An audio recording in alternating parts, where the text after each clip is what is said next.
ఏంటి సార్ ఇంకా ఈ ప్రతిపక్ష హోదా ఇవ్వండి, ఇస్తేనే నేను వస్తాను, ముందు చేరేసి కూర్చోబెడితేనే నేను వస్తాను, ఏంటి అసలు అసలు ఏం మాట్లాడుతున్నారు జగన్మోహన్ రెడ్డి? అసలు ఇంకా కూడా చంద్రబాబు నాయుడు గారి చాలా ఇబ్బందికర మాటలు మాట్లాడుతూ ఉన్నారు, ఎందులోనైనా దూకి చావాలి, ఇట్లాంటి మాటలు ఏంటి? అసలు ఏమైంది జగన్మోహన్ రెడ్డికి? ముందు టెక్నికల్గా 10% శాసనసభ్యులు ఉంటేనే మొత్తం శాసనసభ్యుల్లో ప్రతిపక్ష హోదా ఇవ్వాలనేది టెక్నికల్గా అందరికీ తెలిసిన అంశం. అవును, ఆంధ్రప్రదేశ్ స్ట్రెంత్ ని బట్టి 18 మంది శాసనసభ్యులు ఉండాలి. 11 లేరు 11 ఉన్నారు. కాబట్టి టెక్నికల్ గా శాసనసభ ప్రతిపక్ష హోదా రాదు. రెండో అంశం ఏంటంటే ఏ పార్టీ వాడైనా అది ప్రతిపక్ష నాయకుడా, సాధారణ సభ్యుడా, లేదా అధికార పక్షంలో ఉండా, ప్రతిపక్షంలో ఉండా అనేటువంటిది సమస్య కాదు. ఒకసారి సభ్యుడికి ఎన్నికైందంటే శాసనసభలో ప్రభుత్వ విధానాలకు సలహా ఇవ్వాలి, ప్రభుత్వ విధానాలను విమర్శించాలి, లోపాలుంటే తర్వాత ప్రజా సమస్యలు లేవనెత్తాలి. ఈ లక్ష్యాలతోటి శాసనసభ సభ్యుడిగా ఎన్నికైతారు. కాబట్టి ఇవాళ అటువంటి మడిగట్టుకొని కూర్చొని నేను రాను, నాకు ఆ హోదా ఇస్తేనే వస్తా, ఈ హోదా ఇస్తాను అనేది కరెక్ట్ కాదు.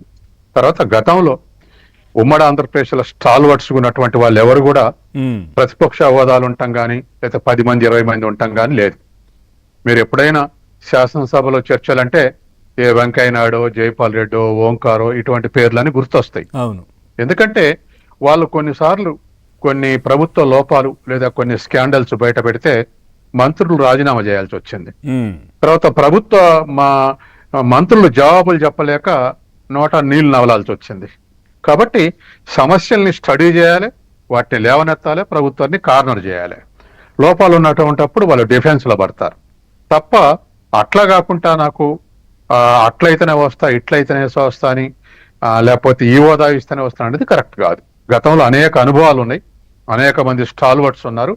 ఏ ఒక్కరు కూడా ఈ విధంగా లేరు. లేకపోతే కొన్ని ఎగ్జాంపుల్ చెప్పొచ్చు గాక, పలానాయన నేను ముఖ్యమంత్రి అయినాకనే శాసనసభకు వస్తానని ఎన్టీ రామారావు అన్నాడని, తర్వాత పలానాయన నేను ముఖ్యమంత్రి అయితే వస్తా నిన్ను అవమానిస్తురని అన్నారని, ఇవన్నీ కూడా ఆనాడు అవును మీరు అంటే అది మధ్యలో అప్పటికప్పుడు తీసుకున్న నిర్ణయాలు అవన్నీ అసెంబ్లీకి రాకుండా కాదు కదా.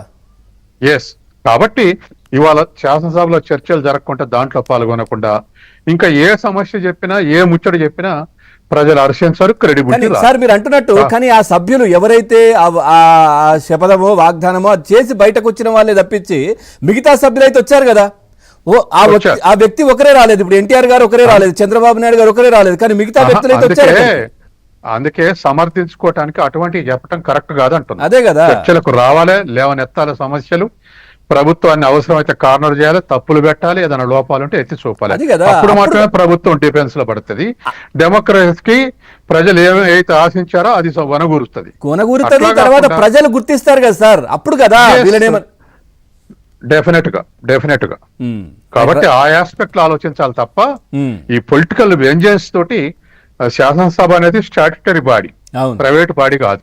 కాబట్టి స్టాట్యుటరీ బాడీకి ఏం నామ్స్ ఉన్నాయో వాటన్నిటిని పాటించి చర్చల్లో పాల్గొని ప్రజా సమస్యలు లేవనెత్తే ప్రజలు రెస్పెక్ట్ ఇస్తారు. ప్రభుత్వ లోపాలు లేవనెత్తే ప్రభుత్వం కూడా డిఫెన్స్ లో పడుతుంది, సరైన లోపాలు లేవనెత్తితే. కానీ అవమానించుకోవటం లేదా కామెంట్ చేయటం లేదా నేను ఫలానా అయితేనే వస్తా